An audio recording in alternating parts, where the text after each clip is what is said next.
Alright, Assalamualaikum warahmatullahi wabarakatuh. Morning. So, untuk hari ini kita akan bincangkan soalan tutorial. Okay, kalau kamu tengok pada soalan tutorial chapter 6 itu, Geometrical Optics, dia ada beberapa soalan. Cuma untuk mirror, saya hanya letakkan 4 soalan saja. Saya tidak bercadang untuk bincang soalan 1 dan soalan 2 sebab dia ialah soalan 1 dan soalan 2. Contoh soalan itu sudah saya buat pada example. Okay, saya sudah buat pada example dekat video hari itu. So, saya rasa saya akan sentuh pada soalan 3 dan juga soalan 4 lah. But before we discuss the question 3 and question number 4, so sekarang saya akan pergi kepada recap dahulu. Okay, I know there's a lot of thing. 1 jam video itu agak banyak sebenarnya untuk kami ingat. But somehow saya akan buat recap lah. Saya akan buat sedikit summary berkaitan dengan spherical mirror. So, saya boleh buat conclusion, saya boleh buat summary. Kita ada 4 poin utama lah di dalam chapter spherical mirror ini. The first one ialah mirror, dia menggunakan konsep terpanggil sebagai reflection ataupun pantulan. But before that, saya juga selalu highlightkan di dalam video itu berkaitan dengan kamu kena tentukan side of the mirror. Okay, so maksud saya di sini side itu adalah front side and juga back side of the mirror. Okay, so penting untuk kamu declare dahulu side tersebut sebelum kamu boleh buat soalan ataupun kamu buat jawapan. Okay, so for reflection, bahagian di mana kita ada a glass, okay, that will be our front. And also yang ada silver layer, dia akan menjadi back side of the mirror. Okay, so in order untuk kamu tengok ataupun kamu determine kamu punya image, objek mestilah sentiasa di sebelah front. Okay, so let's say here is your object. So from your object kita akan ada satu ray yang kita panggil sebagai incident ray. Okay, incident ray. And then since kita ada silver layer di belakang, dia akan reflectkan, dan bila dia akan reflect, bermaksud kita akan ada satu lagi ray yang kita panggil sebagai reflected ray. And then from there kamu akan dapat image lah. So from here you can see that our object ialah di sebelah hadapan dan juga kita punya image pun adalah di sebelah hadapan because this image is formed due to reflection lah.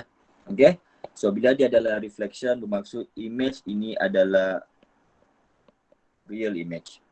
Okay, walau bagaimanapun kita juga ada image yang boleh terbentuk di belakang. Ini saya sudah tunjukkan di dalam ray diagram. Kita ada juga image yang terbentuk di belakang. So bila berada di belakang, that image will be virtual. Okay, so itu adalah cara untuk kita tentukan sama ada image itu real ataupun virtual. Kalau dia real, bermaksud dia follow kita punya reflection, dan kalau virtual itu adalah satu yang di luar normal bagi reflection lah. Okay, kemudian yang kedua kita juga akan ada types of spherical mirror. Okay, di dalam chapter ini kita ada 2 jenis spherical mirror ataupun cermin yang melengkung. The first one kita panggil dia sebagai concave. And also yang kedua adalah convex lah. Okay, so kita ada concave mirror dan juga convex mirror. So sama juga di sini kamu kena declare dia punya side which one. Okay, so untuk lebih mudah yang di sebelah kiri, untuk mana-mana cermin dia akan jadi front lah. Okay, di sebelah kanan dia akan jadi back side, sama juga untuk convex lah. Dan objek kamu akan sentiasa berada di front. Itu pun kamu kena ingat. Okay, so objek mestilah sentiasa di sebelah kiri ataupun sebelah front. Kalau kita letakkan di sebelah back, which mean tidak akan ada image yang berlaku lah. Kemudian untuk ray diagram, dia agak panjang ya. Video tu sebenarnya dia tunjukkan macam mana kita boleh lukis ray diagram. That's why lah kenapa dia agak panjang. Okay, tapi daripada ray diagram itu sebenarnya kita boleh konklusikan bahawa image terbentuk hasil daripada intercept. Okay, intercept daripada dua reflected rays lah. Itu number one. Okay, so jangan pula kita tengok image itu terbentuk daripada intercept antara incident dan juga reflected. Tidak, dia mesti antara paling kurang dua. Okay, paling kurang adalah dua reflected rays. Kemudian yang kedua, Okey, semasa kita melukis ray diagram melibatkan incident ray dan juga reflected ray, make sure that kedua-dua ray ini berada di sebelah front of the mirror. Okey, sebab ialah kalau kita tengok balik pada yang ini tadi, okey, supposedly kita punya reflected dan incident ray berada pada side yang sama, which is di sebelah hadapan. So there is no way kita punya reflected itu berada di sebelah backside lah, unless kalau kita tidak jumpa, then kita akan extend macam saya tunjukkan lah. Okay. Kemudian yang keempat ialah part yang paling penting di dalam chapter the most important part dekat kita punya chapter untuk geometrical optics, which is sign convention, di mana kalau tidak ada sign convention ini huru-hara kita punya calculation nanti. Okay. So there are few quantities.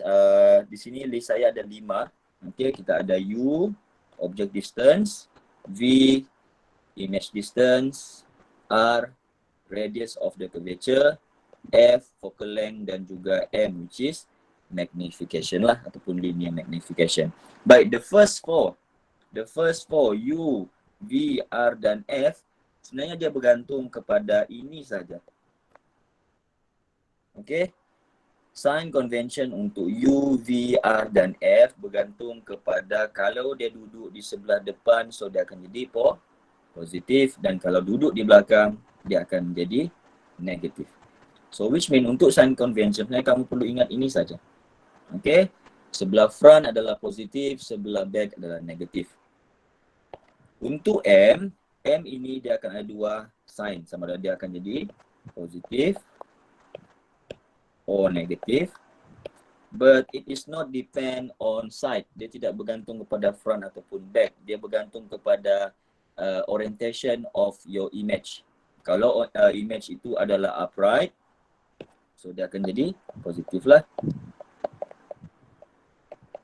Dan kalau image itu adalah inverted ataupun songsang, so dia punya M akan jadi negatif. Okay? So itu adalah berkaitan dengan recap untuk spherical mirror. So next baru saya akan pergi kepada soalan lah. So ini just recap saja. So soalan yang pertama, soalan nombor 3, soalan dia adalah an object of height 2 cm.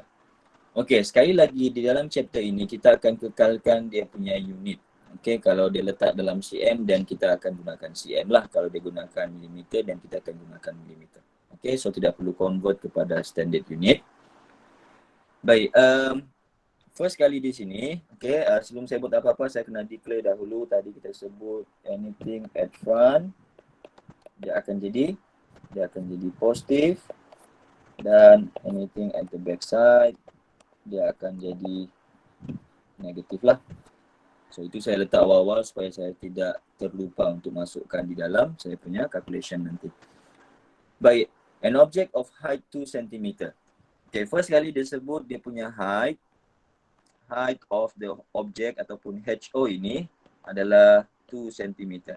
Now H ataupun height ini tidak termasuk di dalam 5 kuantiti yang perlu kita letakkan sign. Sebab untuk height kita tidak perlu letakkan sign lah. So just put as 2 cm. Kemudian is placed 30 cm from. So 30 cm from convex spherical mirror.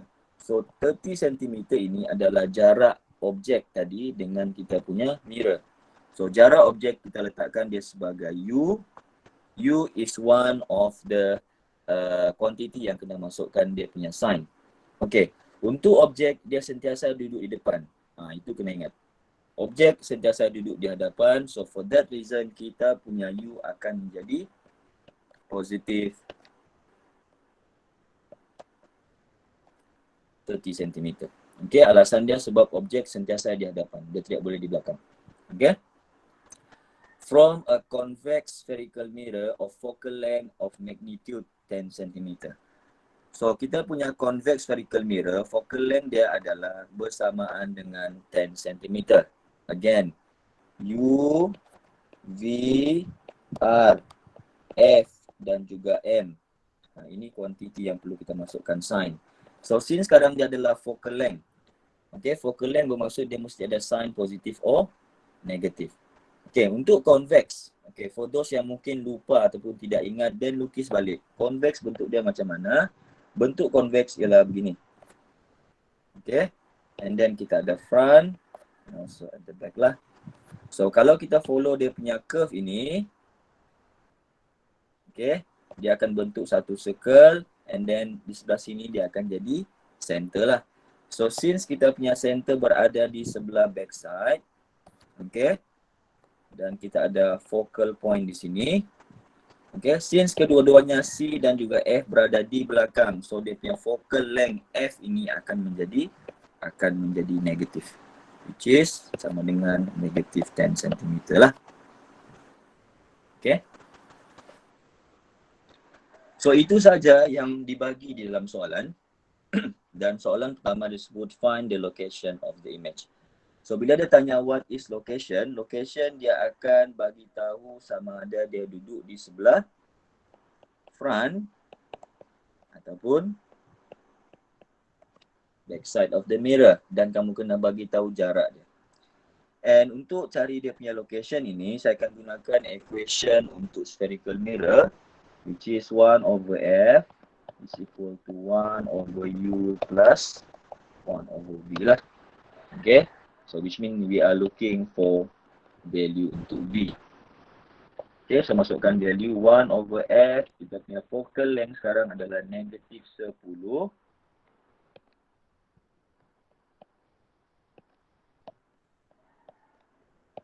Okay, kemudian kita punya U tadi dia adalah objek, so dia akan menjadi positif 30 cm.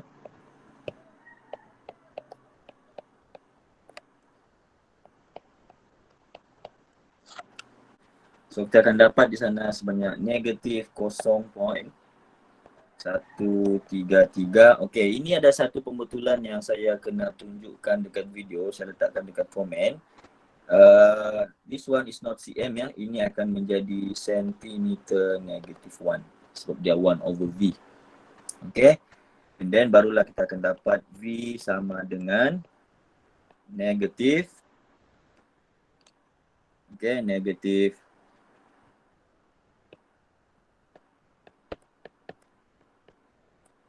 7.5 so kita akan dapat negatif 7.5 meter. Okay, now bila kita dapat V sama dengan negatif 7.5, okay, di sini kita kena pecahkan lah. Okay, kita kena pecahkan. Now V sekarang kita ada sign which is negatif. So bila negatif bermaksud kalau kita rujuk di sini dia terbentuk di mana? Di belakang. And this 7.5 ialah dia punya distance from the mirror. Okay, so what will be the answer untuk location? Okay, jawapan dia adalah the image is from, jarak dia which is 7.5 cm behind the mirror. Okay, boleh faham yang ini?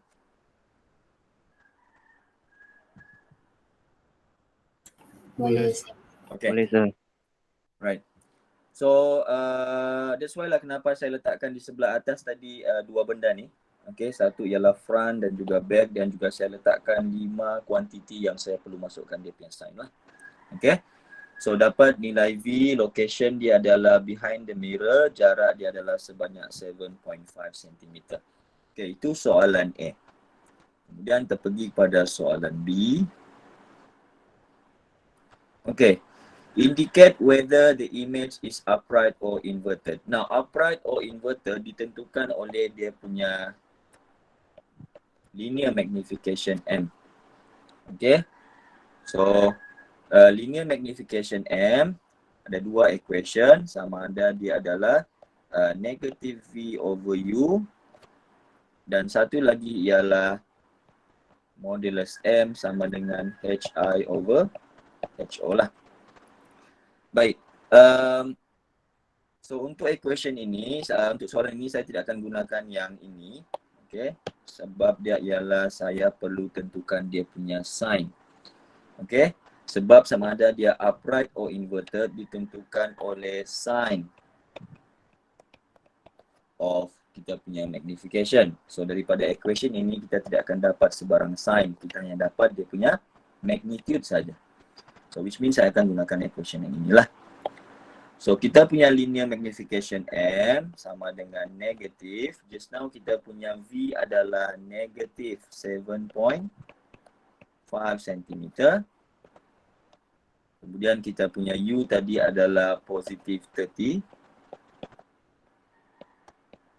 Okay, so from there kita akan dapat linear magnification adalah sebanyak positif and then 0.25.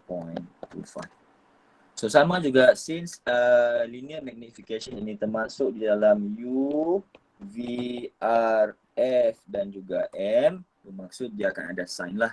So jawapan akhir dia kita akan pecahkan. Okay. So positif di sini merujuk kepada dia punya orientation of the image lah. Okay. So bila disebut positif di sana, kita boleh buat kesimpulan bahawa kita punya image adalah jenis upright. Alasan dia sebab kita punya M adalah positif. Okay. 0.25 dia punya magnitude. Okay, dia punya magnitude. So ini tidak termasuklah untuk menentukan sama ada dia upright ataupun inverted. So just tengok dia punya sign sama ada positif ataupun negatif. So itu soalan yang soalan 3B. Kemudian soalan 3C. Okay. Determine the height of the image. Okay, untuk determine the height of the image, kita akan gunakan equation yang kedua tadi. Modulus M ataupun magnitude M sama dengan HI over HO.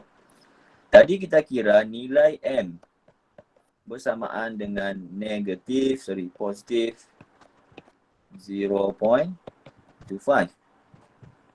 So ini dia punya sign. Dan 0.25 ini adalah magnitude of the linear magnification. So bila saya masukkan di dalam equation ini nanti, saya tidak perlu masukkan sign, tidak perlu. Okay, hanya perlu masukkan dia punya number saja, which is bersamaan dengan 0.25 lah. Okay, HI over HO. HO kita adalah sebanyak 2 cm. So from there, HI bersamaan dengan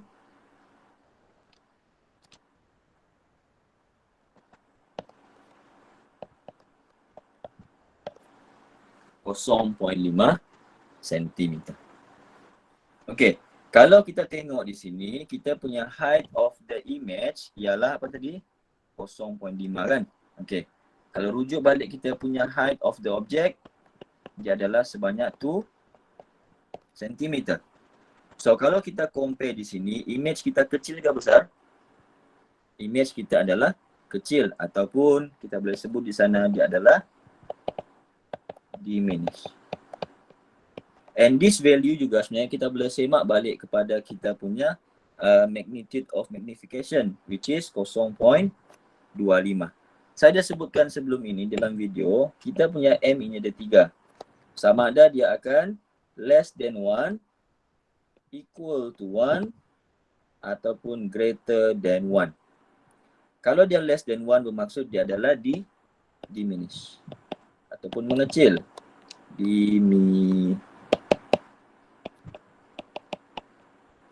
Okay. Yang ini akan jadi same size dan kalau lebih besar daripada 1 dia akan jadi magnified. So over here sebenarnya kita punya calculation yang kita buat sebenarnya kita boleh semak balik. Okay, dengan value yang kita ada. Macam tadi 0.25. Okay, dan kita tengok balik kita punya image, yes, dia adalah diminish. Okay, question number 4. Sekali lagi, since saya deal dengan mirror, so saya letakkan di sini front adalah bahagian positif and then back adalah bahagian negatif, number 1. Kemudian yang kedua kita ada U, V, R, F dan juga M, kena masukkan dia punya sign lah. Okay. So soalan nombor 4, a concave spherical mirror has radius of curvature of magnitude 24 cm. Okay, dia sebut di sini dia punya radius adalah sebanyak 24 cm. So nilai R adalah 24 cm. But R termasuk di dalam kita punya kuantiti yang perlu ada sign. So what will be the sign for R 24 cm? Positif kan negatif? So R bergantung kepada jenis kita punya cermin. So sekarang kita deal dengan concave. So lukis concave, macam mana bentuk concave? Bentuk concave dia akan melengkung ke depan. Okay. So di sebelah kiri ada front, sebelah kanan adalah back side of the mirror. Okay, kita ada principal axis. Again, kalau kita ikut dia punya curve, dia akan bentuk satu circle dan di sini akan jadi dia punya center lah. So letak sini sebagai center, half of the center akan jadi focal point. So kalau tengok di sini kita punya center, jarak daripada center kepada kita punya cermin adalah jarak untuk radius. So since radius berada di sebelah front, so bermaksud dia akan jadi positif lah. So R dalam soalan ini, R sama dengan positif 24 cm. Okay, so itu saja yang dia bagi dalam soalan. Okay, selain daripada itu juga, daripada radius sebenarnya kita boleh kira satu value, which is daripada equation, dia sebut focal length sama dengan radius divided by 2. So daripada sana dia akan jadi positif 24 divided by 2 dan kita akan ada positif 12 cm. Soalan A, determine the object position. So ditanya what is U dalam soalan ini. Jadi nilai object position, which resulting the image is upright. Okay. Dia sebut image is upright. So bila dia adalah upright, which mean dia bagi tahu kita info berkaitan dengan apa ni? The sign of M. So M kita akan jadi positif. So there is no value. Just sign saja dia bagi tahu, which is positif lah. And larger than the object by factor of 3. Bermaksud dia lebih besar. Ini dia bagi tahu sebenarnya dia punya magnitude of magnification, which is sama dengan 3. Okay. So untuk kalau kita combine kedua-duanya, sebenarnya dia bagi tahu kita bahawa kita punya linear magnification M bersamaan dengan positif 3. Okay. So setakat ni kita hanya ada dua info saja. Kita ada F sama dengan positif 12 dan kita punya magnification tadi adalah positif 3. Soalan dia tanya what is U. Okay. So untuk cari dia punya jawapan ini, saya akan ambil value yang pertama tadi, which is F. Okay, dia akan menjadi 1 over F sama dengan 1 over U plus 1 over V lah. Okay. So 1 over, kemudian di sini dia akan jadi positif 12. Okay, 1 over U yang kita mau cari sekarang. Okay, and somehow kita tidak ada V lah. Okay, so since saya mau cari nilai U, saya kena buat satu equation in terms of U. Okay, so dia akan jadi 1 over V sama dengan 1 over positif 12 minus 1 over U. Okay, kalau saya ni dia akan jadi V sama dengan 1 over V U minus 12 divided by 12 lah. Okay, letak lagi di atas. Dan dia sama dengan V sama dengan 12 divided by U minus 12. So ini akan menjadi equation yang pertama. Okay.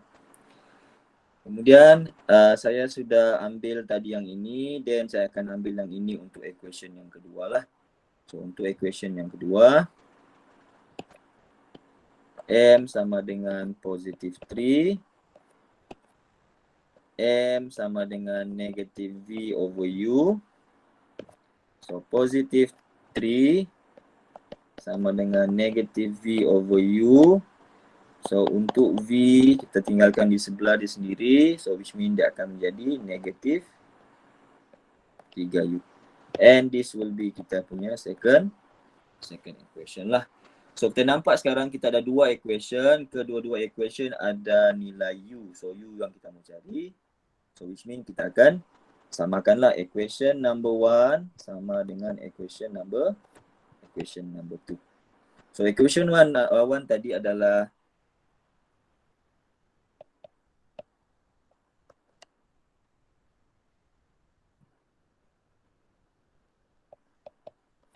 okay. So sama dengan negatif 3U. Is it? Sekejap, saya kena balik.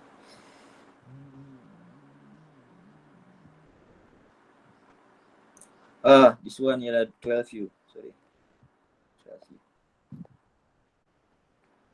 So 12U. So yang ini saya akan bawa naik ke atas. Saya akan 12U sama dengan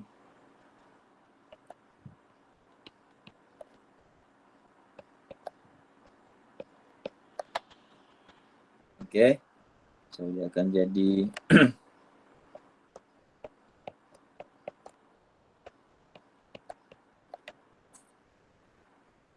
so since kita ada U square dengan U, kita boleh cancel out okay, daripada one of the side. So nilai U kita akan menjadi 8 cm. Okay. So U kita sentiasa di sebelah hadapan always. So which mean nilai U kita akan menjadi positif 8 cm. But soalan dia tanya position. So bila position, kalau kita pecahkan di sini, positif bermaksud adalah di bahagian hadapan dan 8 adalah jarak lah. So jawapan dia ialah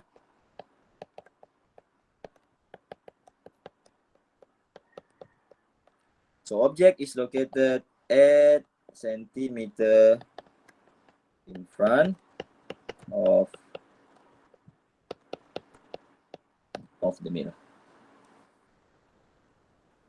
Okay, so front positif, dan back side akan jadi negatif lah.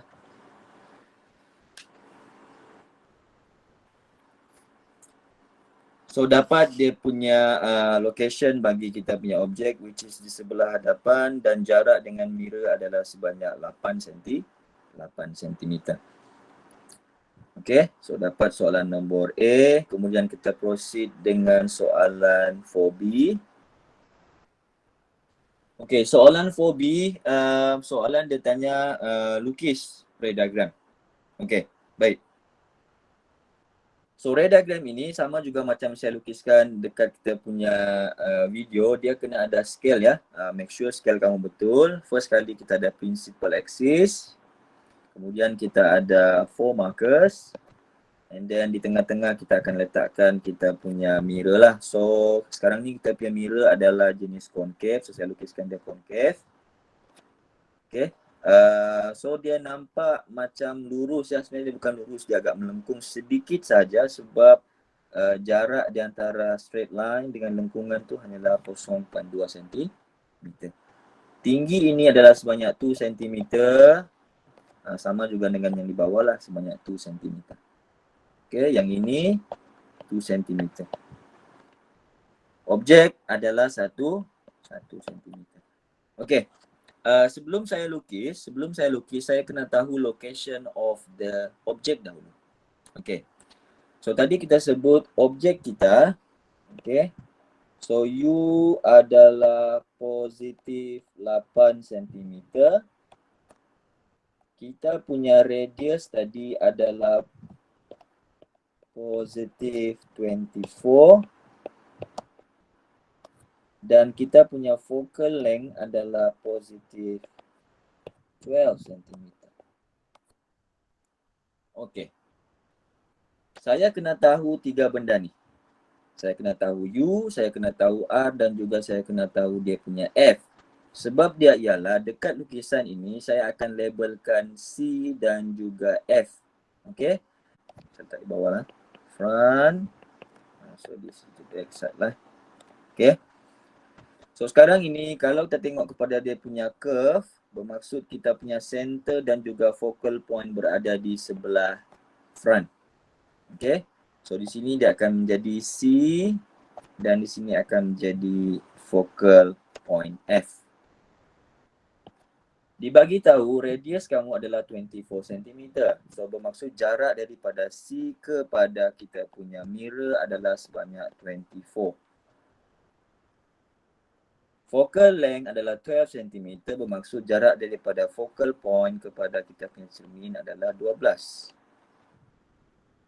Objek sekarang berada 8 cm daripada cermin. So where is the location of your object? Di mana dia akan duduk? Adakah dia akan duduk di sini? Ataupun di sini? So where? Di mana dia akan duduk? Tengok balik jarak dia tadi. Jarak F dengan cermin adalah 12. Dan jarak objek adalah 8. So maksud objek kita akan berada kurang daripada 12 cm, which mean kita punya objek sebenarnya dia akan duduk di mana? Location paling dekat dengan kita punya mirror, which is bersamaan dengan 8 cm. Of course kamu tidak perlu letakkan, kamu kena ukur lah, tidak perlu. Okay, tidak perlu ukur, just kita tahu di mana dia terletak ataupun location dia, which is less than 12 cm. So this will be your object. Okay, so this is our object. Okay, next kita akan continue dengan melukis kita punya ray diagram lah. Okay, so for that saya perlukan pembaris. Okay. So first kali kita akan lukis incident ray. Dalam ray diagram kita ada 3 rules. Okay. So first kali saya akan lukiskan incident ray.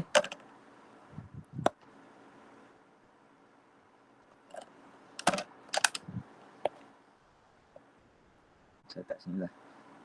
Okay, I. Kemudian bila dia kena reflect, dia akan pergi kepada focal point F.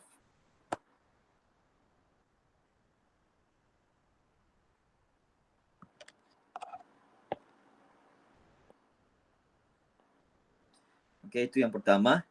Kemudian kita kena lukis, tidak boleh lalu kepada F terus. So kita akan gunakan C lah. Which mean kita punya incident ray akan datang seolah datang daripada kita punya center.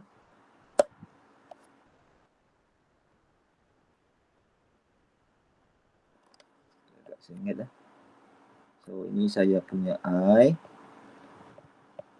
Kemudian bila dia kena reflect, dia akan patah balik gunakan path yang sama. Dia akan pergi kepada point C lah.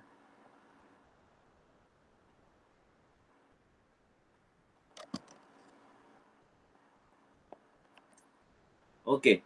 So sekarang ini kedua-dua reflected ray dia tidak bertemu ataupun dia tidak intercept. Okay, dia tidak intercept. So which mean kita kena extend lah. Bila extend kita akan bawa dia ke sebelah belakang. Okay, make sure that bila kamu extend dia mestilah garis putus-putus lah.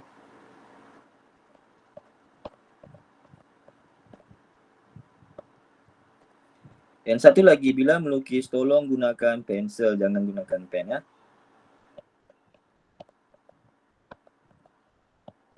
Okay, so kita akan dapat dia somewhere di sinilah. So, kita boleh lukis dia punya image.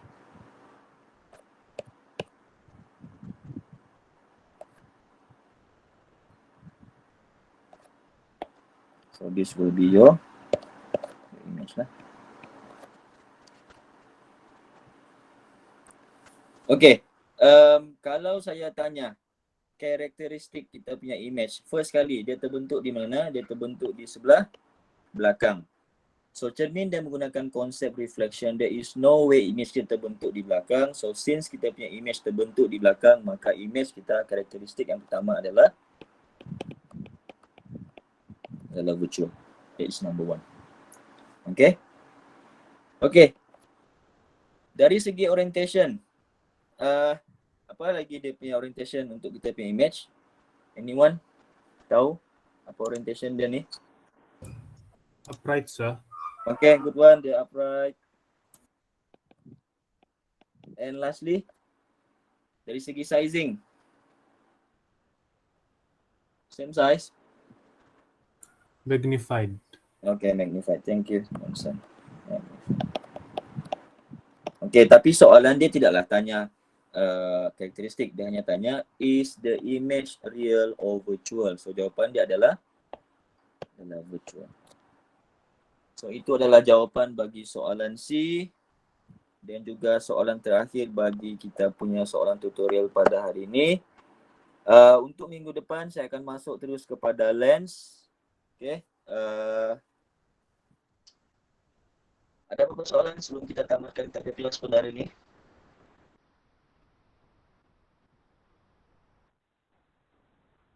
Okay. Kalau tidak ada, saya rasa itu saja untuk hari ini. Yes, ada soalan? Tidak? Okay. Tidak, sir. Right, kalau tiada, saya rasa itu saja untuk ini. Thank you very much for your attention.